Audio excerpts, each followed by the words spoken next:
hano na Sara bagira ngo tubone uko bahikaze mu karere k'akazi tuzakora sawa.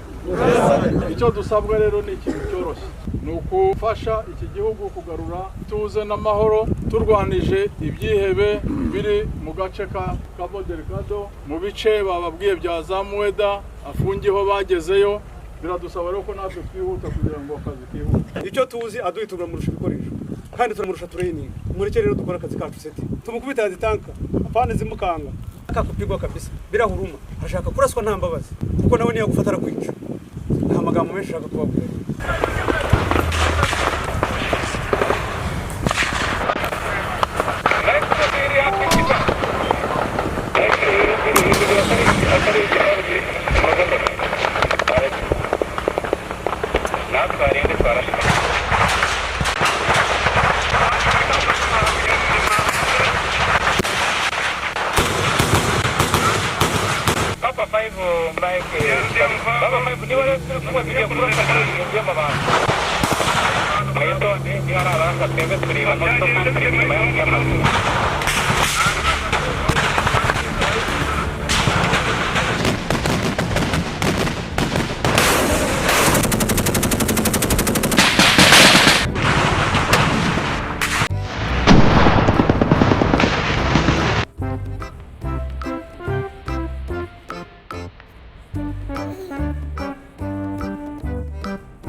Yes, nk'ibisanzwe rero ni The Quick Times News, nta kindi usabwa uretse kureba hasi handitse subscribe ugakandaho, hanyuma tugakomeza kubana 5 kuri 5 mu makuru atandukanye.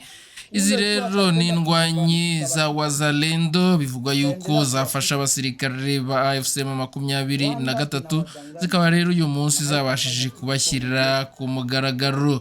Nta makuru rero yasohowe n'ubundi na Wazalendo ubwayo.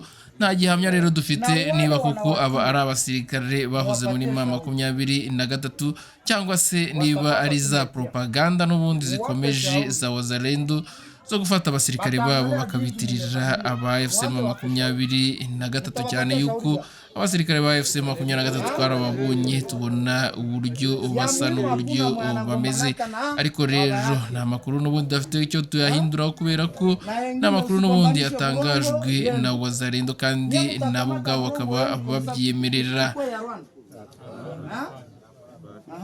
Wengine wako nazola makuta Marubaya, Mabukavu, Magoma na nyinyi mko nazola Masasi.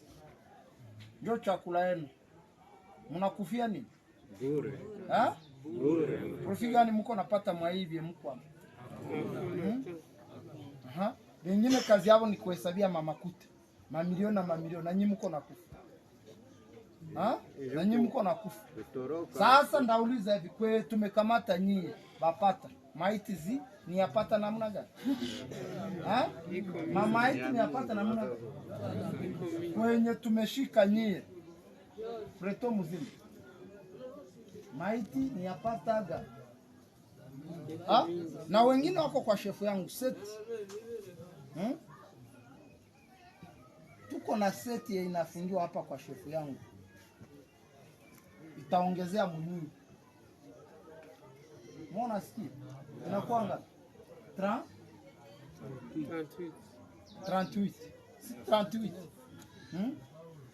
inakuwa ni kompanyi kwenu, si ni kompanyi ile ndio mnasema kompanyi kwenu, kompanyi mzima na kompanyi nyingine ilikufa wala kumekufa mbili. Asema mko nagombana vitu gani? Migombanio gani ye mko sipokuwa kubadanganya? Okay, sawa. Chakula mko napata, magonjwa wako natunziwa. Sawa. Tumalizie pale basi. Okay.